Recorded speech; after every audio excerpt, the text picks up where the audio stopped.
लालची कुत्ते की कहानी। एक गांव में एक लालची कुत्ता रहता था। वह गांव-गांव घूमकर खाने की तलाश करता रहता था। वह इतना लालची था कि उसे जितना भी खाने को मिलता उसे कम ही लगता था।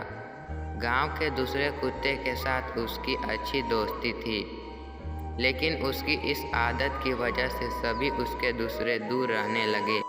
लेकिन उसे कोई फर्क नहीं पड़ता था। उसे सिर्फ अपने भोजन से मतलब था।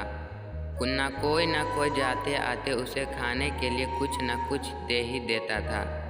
उसे जो खाने को मिलता वो अकेले ही चाट पाट कर खा जाता था। एक दिन उसे कहीं से एक हड्डी मिली। हड्डी को देखकर उसकी खुशी का ठिकाना न रहा। उसने सोचा कि इसका आनंद तो अकेले ही लेना चाहिए।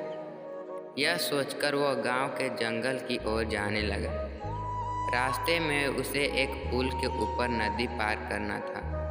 तभी उसकी नज़र नीचे के नदी के ठहरे हुए पानी पर पड़ी।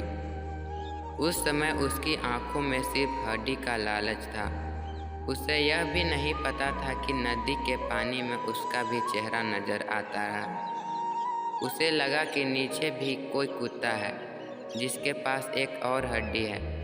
उसने सोचा क्यों ना उसकी हड्डी छीन लूं, तो मेरे पास 2 हड्डियां हो जाएगी। फिर मैं एक साथ 2 हड्डियों को मज़े से खा सकूंगा।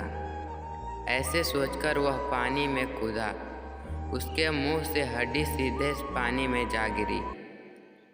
मुंह से टूटकर हड्डी पानी में गिरते कुत्ते को होश न आया और उसे अपने किए का पछतावा हुआ। तो हमें इस कहानी से यही शिक्षा मिलती है कि हमें कभी भी लालच नहीं करनी चाहिए। लालच करने से हमारा ही नुकसान होता है।